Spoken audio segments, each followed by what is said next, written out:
Pandian store upcoming எபிசோடில் மீனாவை பழிவாங்க நினச்ச சத்துவேலு ஜனார்தன் மூலிமா மீனாவுக்கு மிகப்பெரிய ஒரு சிக்கலை ஏற்படுத்துகிறாரு. இந்த சிக்கல் மீனா எப்படி தப்பிக்க போகிறாங்க? இங்கே மீனாவும் செந்திலும் தான் மாமா சொன்ன மாதிரி மீனா எப்படியாவது நான் பணத்தை அரேஞ்ச் பண்ணுறேன், அப்பாட்ட கேட்குறேன், அப்பாட்ட கேட்டு பணத்தை ரெடி பண்ணிட்டா நானும் கவர்மெண்ட் ஜாபுக்கு போயிடுவேன்ல. ஏங்க லூஸாங்க நீங்கள், 10 லட்ச ரூபா பணங்கிறது அவ்வளோ ஈஸியாங்க, எப்படிங்க அதெல்லாம் ரெடி பண்ண முடியும் உடனே? எங்கள் அப்பா தான் ஏதோ சொல்கிறாருன்னா நீங்களும் போய் அதை கேட்டுட்ருக்கீங்க. அதெல்லாம் ஒன்றும் வேணாங்க, நீங்கள் பரீட்சை எழுதுங்க, கண்டிப்பாக பரீட்சையில் பாஸ் பண்ணி நீங்கள் வேலைக்கு போகலாம். அதை விட்டுட்டு எங்கள் அப்பா சொல்கிறாருன்னு நீங்கள் பாட்டுக்கு பணம் ரெடி பண்ணன்னு சொல்லி வீட்டில் போய் கேட்காதீங்க. வீட்டில் கேட்டால் மாமா என்ன சொல்லுவார்? அந்த அளவுக்குலாம் பணம் இல்லைன்னு சொல்லுவார்.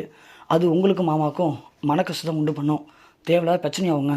அதனால் அதெல்லாம் ஒன்றும் வேணாங்க, எனக்கு உங்கள் மேலே நம்பிக்கை இருக்குங்க.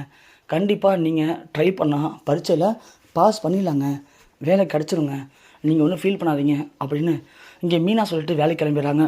செந்தில் கடைக்கு போனதுக்கப்புறமா அங்கே பழனி படத்துக்கு போகணும்னு சொல்லி இங்கே 300 பணத்தை வாங்கிட்டு போகும்போது இங்கே செந்தில் யோசிக்கிறாரு, இப்படி அப்பா கிட்ட 100க்கும் 200க்கும் நாம் கெஞ்சிக்கிட்டு நிற்கணுமா?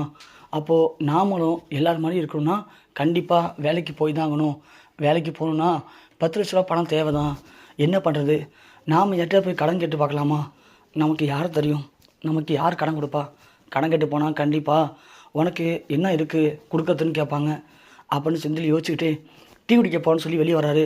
டீ குடிக்க வரும்போது கரெக்டாக ஆப்போசிட்டில் ஜனார்தன் வராங்க. ஜனார்தனை பார்த்து செந்தில் பார்க்காத மாதிரி போயிட்டுருக்காரு. ஜனார்தன் வண்டியை நிப்பாட்டிட்டு மாப்பிள்ளை அப்படின்னு கூப்பிட அப்போ தான் செந்தில் பார்க்குறாங்க. மாமா நீங்களா? நான் சரியாக கவனிக்கல மாமா. என்ன மாப்பிள்ளை மதிய நேரத்தில் அதுவும் இந்த வெயிலில் என்ன அப்படி ஒரு சிந்தனை உங்களுக்கு அப்படின்னு கேட்க, ஒன்றும் இல்லை மாமா. சொல்லுங்கள் மாப்பிள்ளை, எதுவும் நான் சொன்னேன்னு அந்த வேலைக்கு 10 லட்ச ரூபா பணம் என்னாச்சு மாப்பிள்ளை, ஏதாவது முடிவு பண்ணிங்களா?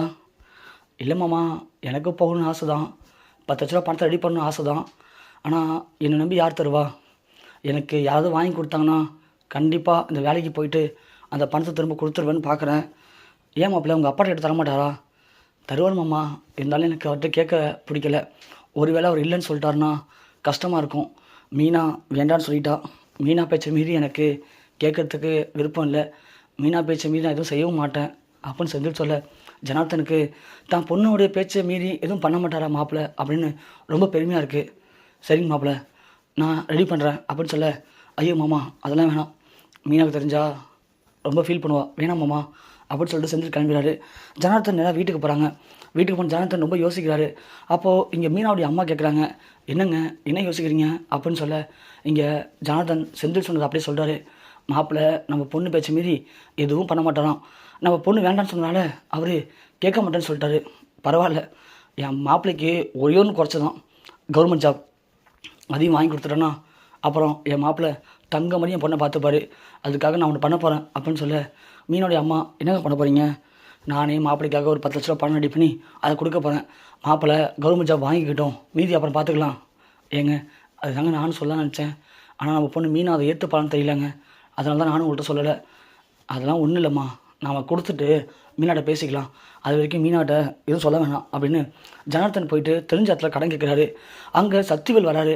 ஜனார்தன் பணம் கேட்டுட்டு போனதும் சக்திவேல் ஒன்று என்னவா இருக்குது, என்ன விஷயம் வந்துட்டு போகிறாரு அப்படின்னு கேட்க, இது மாதிரி 10 லட்ச ரூபா பணம் கெட்டு போகிறாருங்க, அவருடைய வீட்டை அடமான வச்சு அப்படின்னு சொல்லவும், எதுக்காகவா அப்படின்னு கேட்கவும், தெரியலண்ணே அப்படின்னு சொல்கிறாங்க.